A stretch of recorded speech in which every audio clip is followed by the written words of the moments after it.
How's it going, everybody? Digmaster8 here.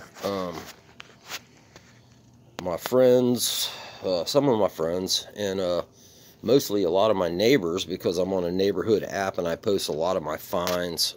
So they kind of have encouraged me to start my own channel on YouTube.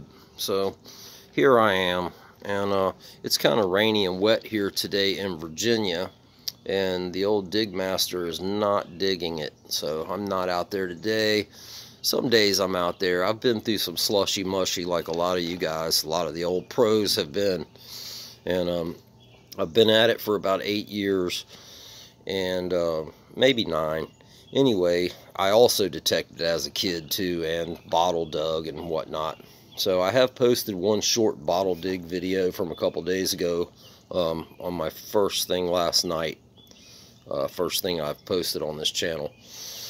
So today I'm just going to show some of the things I use to detect, and I'm going to explain a couple of things to some of the newer people that are just getting into detecting, and maybe even some old pros might see something they recognize, or learn something, a new trick here or there.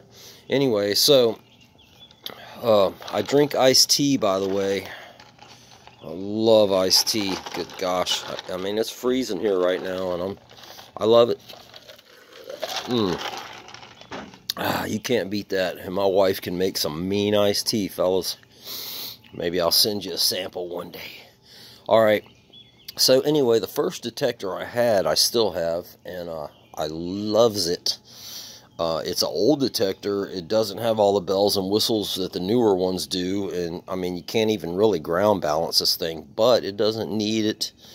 It's found everything for me over the years, and I'll never get rid of it as long as it works. Then it's going to be my backup, because it's found round balls 11, 12 inches deep when it was really perfect conditions, I suppose. It was kind of wet. I had actually been over the area before when it was dry, and I did get a couple signals, but then they disappeared on me. Now, when it was wet one day, I went back there, and I got a couple of signals, and they stayed. And as I dug, they got stronger, so I got down around 11, 12, maybe 13 inches, and pulled a few round balls. Some nice ones, too. So anyway, this is the Garrett ATX 550, which was my first one. I bought about 8 years ago for about $200 from my friend's dad. It's just a plain old machine, no bells and whistles. I camoed it out because I like to trick my stuff out, you know. Then people remember who you are. Always remember that. Make people remember who you are. So, anyway, it's got the old Crossfire 2 on it, and I've got another one that goes deeper than that, another coil, but it's really heavy, and it starts wearing on you. So, this one does the job for me. I love it. I just went to dig stock in North Carolina a few weeks back, and I used this out there some, too, just to give it some time, you know, because it hadn't been out in a while. And the reason it hadn't been out in a while, well, is because I got this.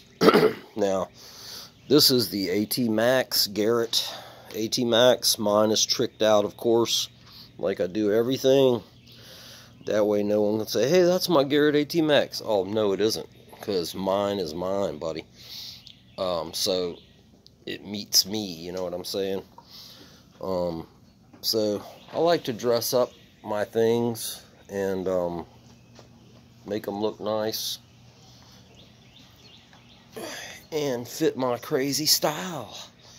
So I got my camera mount for my GoPro on the front. I'm taking that off because it's very boring to watch this thing go. You know, I thought it was a good idea. Smack me upside my head. So I actually put it on my head now so I can see everything really good, and it works better that way. I love this machine so far. The only thing about these Garrett AT series especially is they have two little plastic things back here, two little half inch or so rods that are the mounts for this thing, and they break off if you're too rough with it, which a lot of people are because you go through extreme terrains.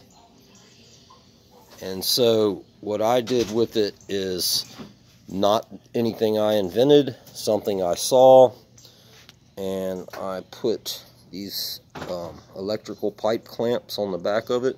The 4 screws are already there for the clamps, so you don't have to do anything extra. I had people ask me if that interferes with the signal. No, it doesn't, because if it did, then that means those 2 screws right there would interfere with the signal. That piece of metal on there would mess with the signal, and you know, the coil's way down here. So if this doesn't bother my signal, then that's certainly not going to be affected by the mounts on the back. But anyway, getting back to the mounts. So those are just little 1/4 inch or 1/2 inch pipe mounts. Same screws that were already there. So nothing's changed other than putting the mounts in.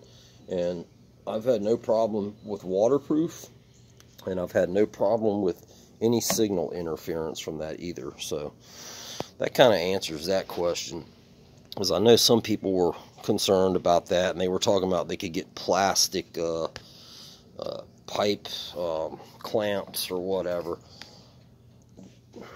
To me, if you're going to use plastic pipe clamps, you might as well leave the plastic clips that are back there and just let her roll, because it's still plastic. So anyway, she's not coming off there, boys. She's not coming off there. I am filming this with my phone, by the way, because I got my camera charging right now. So another thing I use, I'm not sure where I got this Max. I ordered it offline. I can't remember which site, but I did get a couple of things that came with it, and it was a package deal, which sometimes that's a better deal because then you get extras, and that's always a good thing. Anyway, I ordered this shovel. It's a root slayer, and I got it from Detector Warehouse. Now, I do like Detector Warehouse, and I've gotten a few things from them, and I've been very happy with what I've gotten from them. So I use that. You can make your own. You can buy a round shovel, and you can draw that design into your shovel and cut it out and have your own root slayer. And I've seen people do it, and they've been really nice. And they even make bigger ones. This one's a little short for me. It's about thigh high, but I'd like it to be about waist high. So I'll probably look around for another one. But if you Google root slayer or go to detectorwarehouse.com, you can find something that'll fit your needs. Okay, and most detector people, detectorists, know that what this is. So this is my pinpointer, and sometimes in the world of detectoring, we tend to call it a carrot because it looks like a carrot, I guess. Whatever. I call it a pinpointer. It goes underwater, so basically you just turn it on, and then when you touch metal, it will give you a full-blown signal. So if you're looking for a tiny coin in a hole or something that you can't seem to locate, you can put that in there and pull it out and pretty much find that thing. The bag I got from, let's see, the pinpointer came with my package deal on the AT Max. Then I bought this bag from Detector Warehouse as well. Another great product from those guys. And so it's got a front zipper on it, which is really cool for, you don't want to lose your keys or whatever, something you really don't want to lose, you can zip her up. Then you got this storage bag, which has a lot of room in it. I keep different stuff that I might need in there. And then anyway, you got your inside. Your inside has a huge pouch on this side. I don't know if you can really see it because it's kind of dark, but there's a pouch right here. And you can put stuff down in. And then the main bag area is gigantic. It's got a toothbrush I put in there because I like to brush my teeth out there after I brush off one of the coins I find. Any toothbrush will do. I'm not going to promote anybody. This is a Fisker's weed popper, but it's also grand for getting up in a hole for bottles or something like that. It's perfect. Made by Fisker's. You can get it at Home Depot. I'm not going to give their competition a nod, but I'll give Home Depot a nod. And then we have, this is just a landscaping little digger thing. It's okay, nothing special. I use it. This is my main dealio right here. And I got this in the package deal as well. And as it says, digging tool. And it does the job. So the pouch is also designed to hold your digging tools. I don't really even need that. I can put my tool right in there. But I do like it in here because it fits better. It's a little bit tighter and it doesn't move around as much. So anyway, it holds your tools, holds your carrot, whatever you want to call it. And it'll also hold a drink, a canned drink or bottle or whatever else you want to put in there.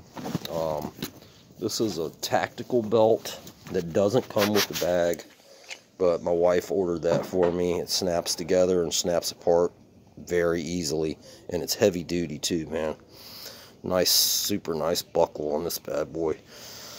So that's basically my tools, and I always have lots of batteries, and some of them even spilled in my bag. I gotta get them out. So lots of batteries. Oh, I forgot these. My little boxes to store goodies, you know, that special find.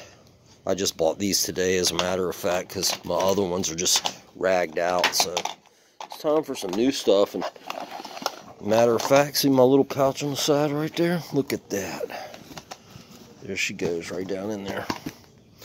Perfect fit. But I love this bag, man. Detector Warehouse, they got my business. I'm liking what I'm getting from them. And so I'm going to get back to my juicy glass of tea. Nice meeting everybody out there. And as soon as I get some decent weather and some time, I will be out there digging. I'll probably take both of these bad boys out on the next run. And we'll see what we can find for you guys. Till then, stay dry, my friends.